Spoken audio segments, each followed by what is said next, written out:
मैं commerce info के director doctor Kashi Dhanwar.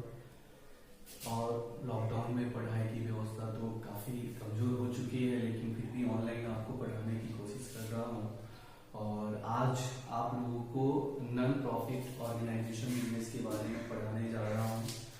Non profit organisation, इसमें प्रॉफिट कमाने का मकसद मौका नहीं होता है, प्रॉफिट कमाने का उद्देश्य नहीं होता है, बल्कि समाज में या आम आदमी को या पब्लिक को प्रॉफिट या सेवा देने के उद्देश्य से जो बिजनेस की जाती है उसी को हम लोग नॉन प्रॉफिट ऑर्गेनाइजेशन बिजनेस के नाम से जानते हैं, यानी गैर व्यापारिक संस्था के नाम से हम लोग जानते हैं। जैसे कि स्कूल्स हो गए, कॉलेजेस हो गए, मंदिर हो गए, मस्जिद हो गए, गिरजाघर हो गए, गुरुद्वारा हो गए, सरकारी अस्पताल हो गए, कॉमर्स चैम्बर ऑफ कॉमर्स हो गए। तो इस तरह के जितनी भी व्यवसाय हैं वो हमें प्रॉफिट देने के पर्पज से हमारे सामने आती है, न कि प्रॉफिट लेने के पर्पज से। एक तरह से आप समझ लीजिए कि ऐसा व्यवसाय जो कि एक दूसरे को हेल्प करे, मदद करे।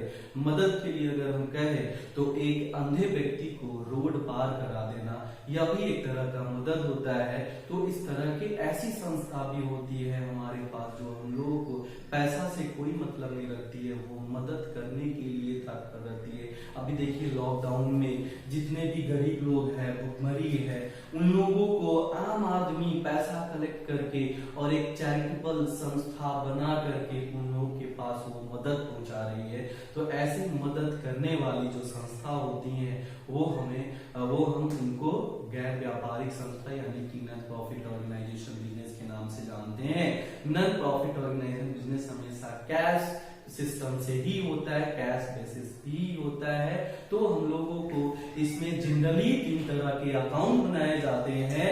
एक रिसिप्ट एंड पेमेंट अकाउंट होता है, दूसरा इनकम एंड एक्सपेंडिचर अकाउंट होता है, और तीसरा जो होता है वो बैलेंस शीट होता है। और ये संस्था में हम लोग 3 अकाउंट इसलिए बनाए जाते हैं कि रिसिप्ट एंड पेमेंट अकाउंट में कितनी receipt and payment account, number 2 income and expenditure account, number 3 balance sheet के बारे में बताए थे। इससे पहले हम लोग को ये जानना है कि ये अकाउंट बनाने के पहले हम लोग को कि एक्सपेंडिचर इनकम क्या होता है, कौन सा रिवेन्यू कहलाता है, कौन सा आपका कैपिटलाइजेशन कहलाता है। तो इस प्रकार से एक्सपेंडिचर का मतलब खर्चा, इस संस्था में कुछ खर्चे भी होते हैं और कुछ इनकम मतलब आय भी होते हैं। तो ये 2 कैटेगरी में बांटा जाता है, एक जो कि कभी कभी होता है, एक जो बार बार होता हो। तो यहाँ पर एक्सपेंडिचर को हमने डिवाइड किया है कि रिवेन्यू मतलब जो ऐसा एक्सपेंसेस जो बार बार हो, अर्थात एक वर्ष में कम से कम एक बार होता है, उसी को हम लोग रिवेन्यू एक्सपेंडिचर के नाम से जानते हैं। जैसे सैलरी मंथ वाइज होता है, आपका वेजेस डेली भी हो सकता है, रेंट मंथ वाइज हो सकता है, बहुत सारे ऐसे एक्सपेंसेज है जो साल में एक बार होता है, उसको हम लोग रिवेन्यू एक्सपेंडिचर। ये बहुत ही भीविया चीज है, ये अगर जान जाएंगे तो आपका प्रश्न बनाना बहुत ही इजी हो जाएगा।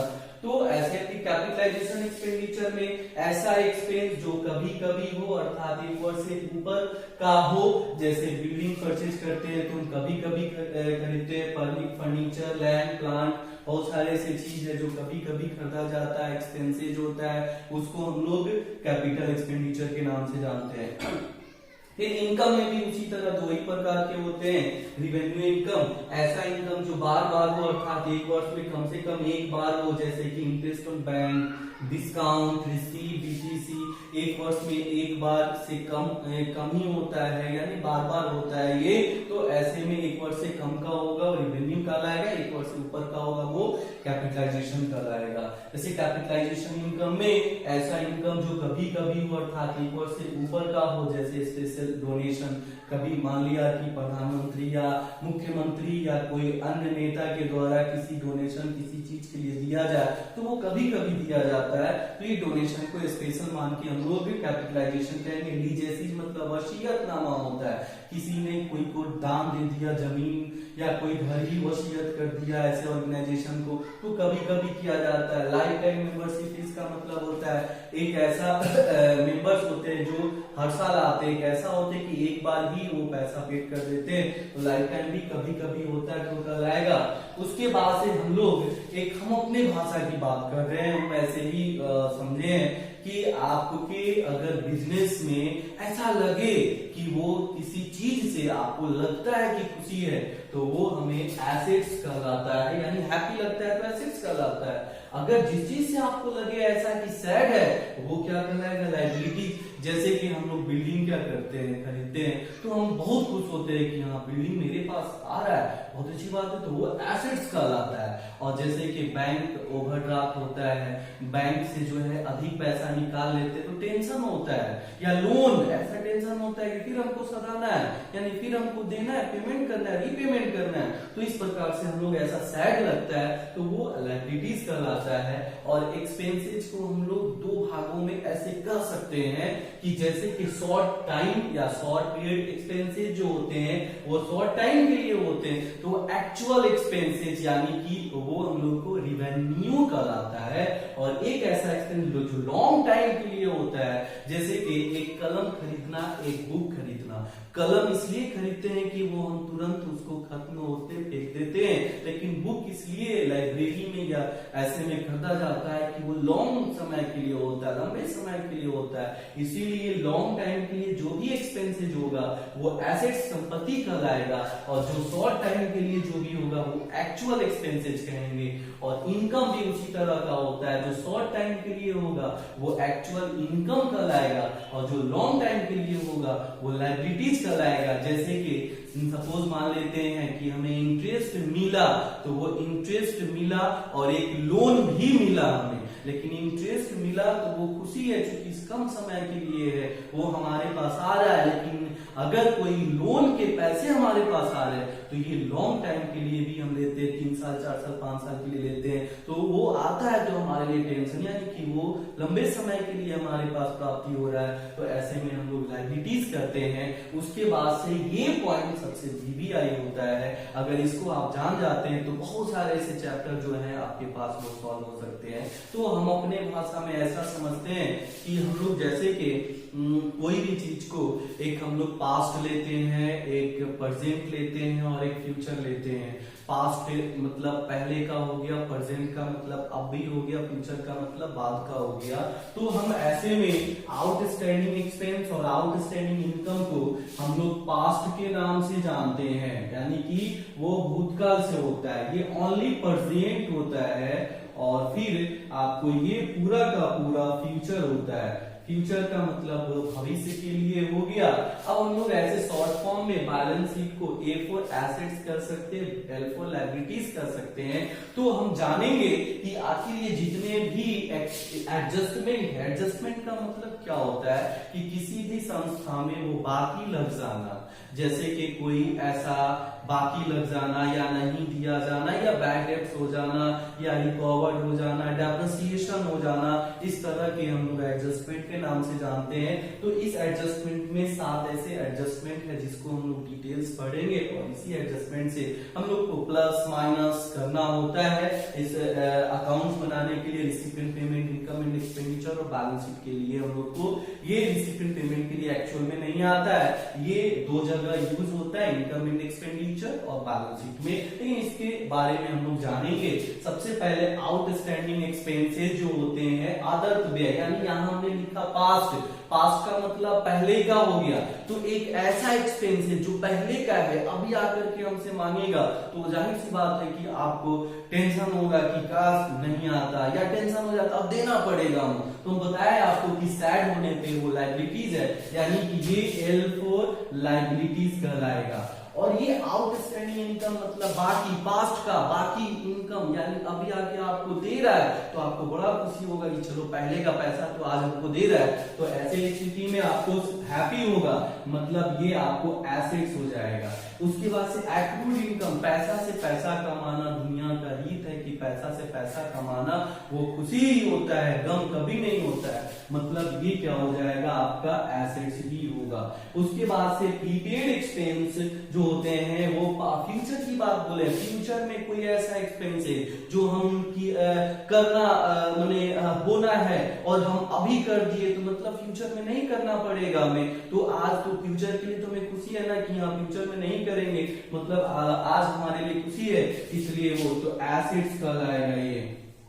उसके बाद से प्रीपेड इनकम, आगे का इनकम अभी हम ले लिए तो आगे हमें नहीं लेना पड़ेगा, मतलब हो गया कि वो हमारे लिए सैड हो गया कि आगे अब हम मेहनत करेंगे भी तो पैसा नहीं मिलेगा, तो ये हमारे लिए लायबिलिटी हो जाते हैं। फिर उसके बाद से एडवांस का मतलब ही होता है सैड, अगर वो आ जाता है तो सैड है और खुद को अपना किसी को दे देते हैं तो हैप्पी है। तो एडवांस रिसीव्ड करना मतलब टेंशन को पाना, तो ये लायबिलिटी हो जाता है।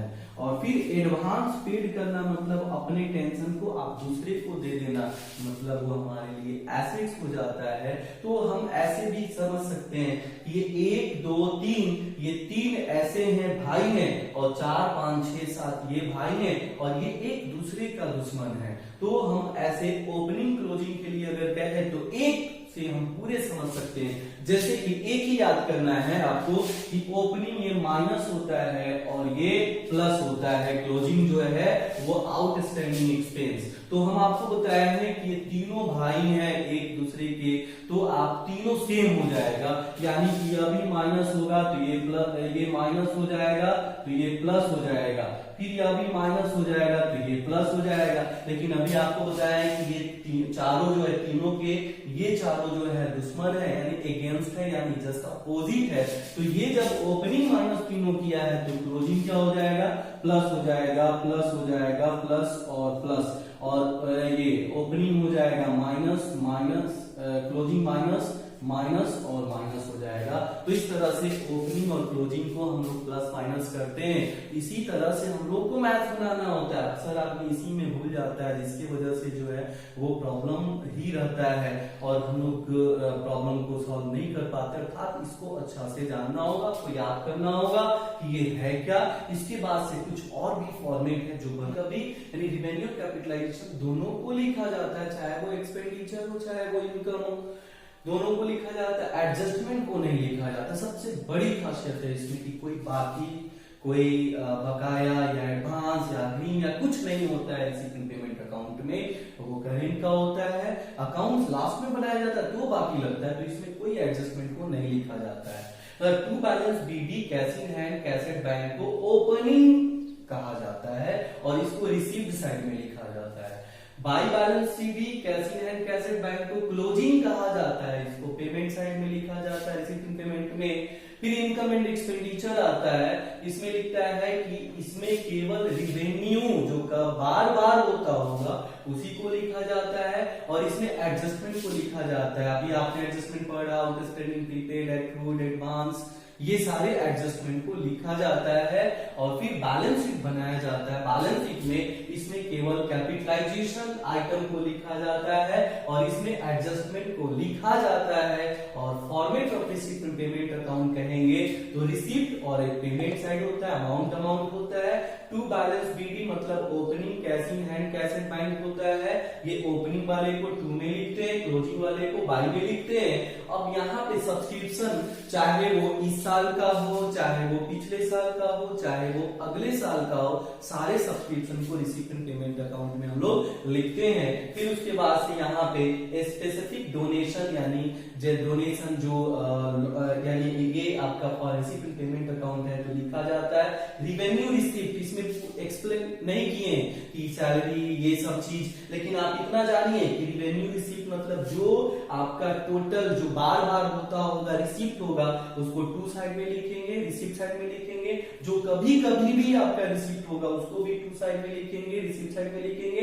इधर आइए पेमेंट साइड में, रिवेन्यू पेमेंट का मतलब जो बार बार खर्चा होगा उसको हम लोग पेमेंट साइड में लिखेंगे, जो कभी कभी भी खर्चा होगा उसको भी पेमेंट साइड में लिखेंगे। और बैलेंस बीडी के सीडी का मतलब भी समझा दें, क्लोजिंग होता है cash in hand cash at bank.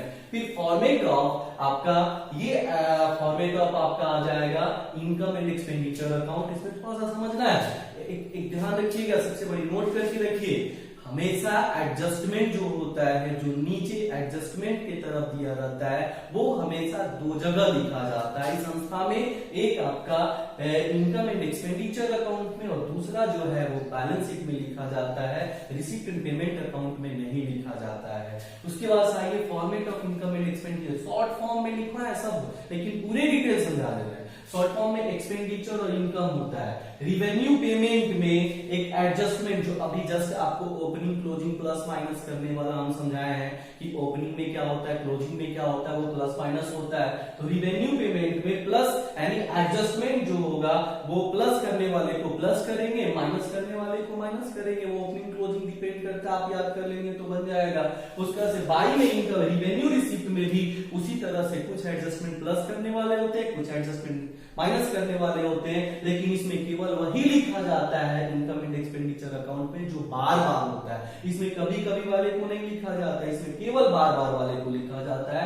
और इसमें रिवेन्यू रिसिप्ट में जो है उसमें एडजस्टमेंट अगर प्लस करने वाला होगा तो प्लस करेंगे, माइनस करने वाला होगा तो माइनस कर देंगे। फिर उसके बाद से ये दोनों में प्लस देखेंगे जोड़ करके कि किस साइड कमी है। अगर टू साइड कमी होता है तो सरप्लस के नाम से जानते हैं, बाई साइड कमी होता है तो डेफिसिट के नाम से हम लोग जानते हैं। लेकिन दोनों में से कोई एक ही होगा, या तो सरप्लस होगा या तो डेफिसिट होगा। उसके बाद से फॉर्मेट ऑफ बैलेंस शीट जानेंगे। फॉर्मेट ऑफ बैलेंस शीट में एक तरफ लायबिलिटीज होता है, दूसरी तरफ एसेट्स होता है। लायबिलिटीज में कैपिटल फंड होता है। अब कैपिटल फंड किसमें निकाला जाता है, किस प्रश्न में नहीं निकाला जाता है। जिस प्रश्न में आपको opening cash in hand, cash at bank और एडजस्टमेंट में ओपनिंग कोई एसेट्स लायबिलिटीज दिया हो तो उस समय हम लोग ओपनिंग कैपिटल फंड निकालते हैं। ओपनिंग बैलेंस शीट बना करके, ओपनिंग बैलेंस शीट कब बनाया जाता है, जब इस तरह की बातें को लिखी हुई रहती है प्रश्न में, ओपनिंग कैश इन हैंड या ओपनिंग एसेट्स लायबिलिटी, तो हम लोग बनाते हैं और जो बैलेंसिंग फिगर आता है वही कैपिटल फंड कहलाता है।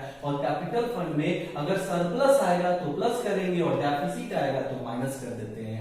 उसके बाद से कैपिटल रिसिप्ट में इसमें एडजस्टमेंट प्लस करने वाले को प्लस करते हैं, माइनस करने वाले को माइनस करते हैं। बड़ा एक इजी तरीका है इसमें कि बार बार वाले को लिखा जाता है, इसमें कभी कभी वाले को लिखा जाता है। फिर एसेट साइड में कैपिटलाइजेशन जो पेमेंट होगा, पेमेंट की मेरा एसेट्स होता है, जैसे बिल्डिंग खरीदना मतलब पेमेंट करके करना, तो उस तरह से जो एडजस्टमेंट प्लस करने वाला होगा प्लस करेंगे, माइनस करने वाला होगा माइनस करेंगे। इससे पहले चार्ट जो बता दिए आउटस्टैंडिंग प्रीपेड वही सब चीज है। उसके बाद से cash in hand, cash at bank को एसेट साइड में लिखा जाता है। और एक ये बनाया जाता है calculation of the stationery medicine stock consumed निकाला जाता है। कंज्यूम जो है स्टॉक कंज्यूम्ड कैसे, यहाँ पे कंज्यूम्ड लिख देते हैं etc। तो सबसे पहले हम लोग टारगेट बना के चलते हैं कि ओपनिंग स्टॉक ऑफ स्टेशनरी होगा उसको शुरू करेंगे। फिर उसमें पेमेंट या परचेज स्टेशनरी या मेडिसिन जो भी होगा इसमें स्टॉक होगा, हमें स्टेशनरी से बनाया तो पेमेंट करना मतलब परचेज करना,